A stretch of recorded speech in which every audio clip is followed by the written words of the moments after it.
Anda kembali menyaksikan obrolan malam. Pada saat pendaftaran Ganjar Pranowo dan Mahfud MD sebagai baca pres dan baca pres kemarin di KPU, saya juga mewawancarai sejumlah relawan Jokowi yang saat ini masuk ke dalam struktur tim pemenangan nasional Ganjar Presiden. Ada Andi Wijayanto dan juga Andi Gani yang saya tanyakan beberapa pertanyaan, termasuk bagaimana mereka sebagai relawan yang membersamai Presiden Jokowi selama 10 tahun menjadi presiden, memimpin 2 kali periode, melihat dinamika politik yang terjadi saat ini. Kami tampilkan buat Anda cuplikan wawancara saya dengan keduanya, dan ini sekaligus menjadi bagian akhir dalam obrolan malam edisi kali ini. Saya Christian Grich, happy weekend buat Anda semua. Kita jumpa lagi Jumat depan.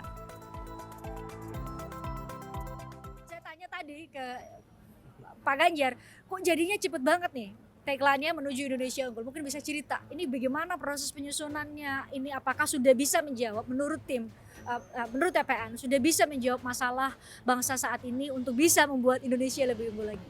Ini kerja berbulan-bulan sebetulnya dari sisi substansi ya.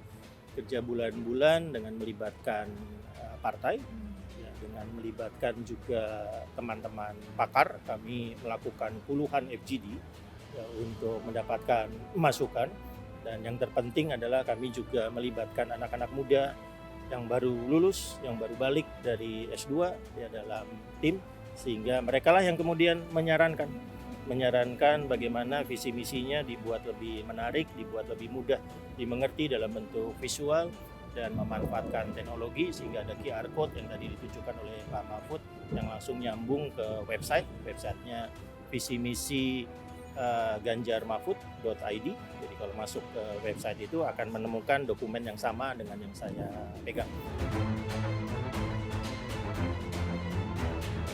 Itu kan tagline, Indonesia Unggul itu tagline. Tapi kan pertanyaannya adalah bagaimana, apa yang menjadi concern, apa yang menjadi prioritas dari pemerintahan Presiden Ganjar Pranowo dan Mahfud MD kalau terpilih nanti? Ada 4 prioritas utama. Yang pertama, yang paling penting adalah sumber daya manusia. Itu yang paling pertama. Lalu yang lainnya kemudian berkaitan dengan kita berusaha meneliti comparative advantage apa yang dimiliki oleh Indonesia. Ya, misalnya untuk bidang ekonomi, maka yang benar-benar harus didorong adalah ekonomi biru, ya, ekonomi maritim. Karena itu dalam visi misi kata Indonesia maritim itu menjadi tagline utama. Lalu ada ekonomi hijau. Anak-anak muda sekarang sangat peduli tentang lingkungan. Ya, tadi saya dengan Cak Lontong bercerita ke saya, kita ini mengalami peningkatan derajat dari kemarin dan hari ini. Saya tanya kenapa? Kemarin 36 derajat Celcius, sekarang 37 derajat Celcius. Kata Cak Lontong itu ada peningkatan derajat Indonesia. Ya, guyonan tapi juga sekaligus kecemasan ya, tentang iklim. Jadi di sini ada program tentang ekonomi hijau, ada tentang transisi energi terbarukan, dan seterusnya. Lalu ada program ekonomi digital. Nah, misalnya untuk ekonomi biru, ekonomi digital, ekonomi hijau hanya bisa kita lakukan kalau kita punya sumber daya manusia yang unggul.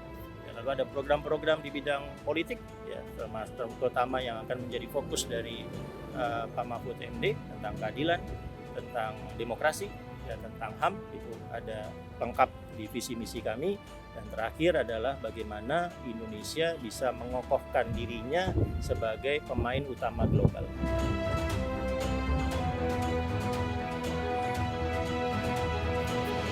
Mas Andi, kenapa pilihannya hari ini daftar? Banyak analis politik, saya yakin juga Mas Andi ikut, bilang bahwa bisa jadi nih Pak Ganjar akan last minute menentukan siapa calon wakil presidennya dan mungkin akan memanfaatkan sampai hari terakhir pendaftaran 25 Oktober. Tapi faktanya daftar hari pertama. Bisa cerita backgroundnya, konteksnya sampai kemudian ada pemilihan hari ini daftarnya? Ya, para ketua umum partai ya, itu sebetulnya sudah semakin mengarah kepada Pak Mahfud sejak minggu lalu. Ya, mungkin sejak hari Jumat minggu lalu. Jadi ketika kemudian segala sesuatu sudah siap, ditanya, sudah siap Pak Mahfudnya? Sudah oke? Sudah. Berkas-berkas sudah siap? Sudah. Visi misi sudah siap?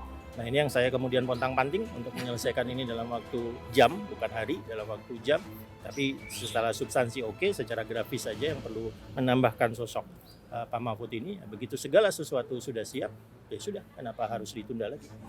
Mas tadi udah didaftarin, termasuk juga struktur BPN. Memang sudah Dasarnya. sudah didaftarin Ya. semuanya. Berbagai elemen. Mas Andi Gani Oke. mewakili elemen Relawan. relawan Jokowi. Jokowi.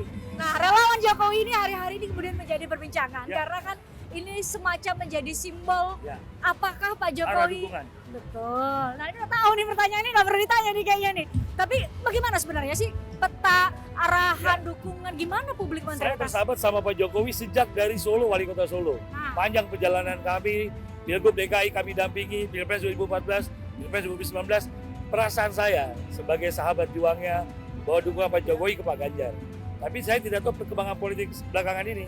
Tapi saya meyakini langkah yang saya ambil bersama besarnya banyak relawan Jokowi yang bergabung di Pak Ganjar tidak ada yang salah. kenapa tidak salah? Ya, tidak salah karena kami meyakini Pak Ganjar bisa melanjutkan legitimasi Pak Jokowi ke depan. Karena kita mencari figur yang bisa melanjutkan legasi Pak Jokowi yang sangat luar biasa. Dan sosok itu adalah Ganjar Pranowo. Sebenarnya bagaimana relawan sendiri melihat sosok Ganjar Pranowo dan Pak Mahfud yang sekarang sudah berpasangan dan didaftarkan itu kenapa punya kemampuan untuk melanjutkan apa yang sudah dicapai oleh pemerintahan Presiden Jokowi saat ini? Kenapa? Secara personal, keduanya kebetulan sahabat saya panjang perjalanan sudah 20 tahun. Jadi kebetulan sekali keduanya berpasangan. Keduanya membumi, merakyat, dan punya perhatian sangat luar biasa kepada rakyat. Kalau Pak Ganjar pendekatannya bagaimana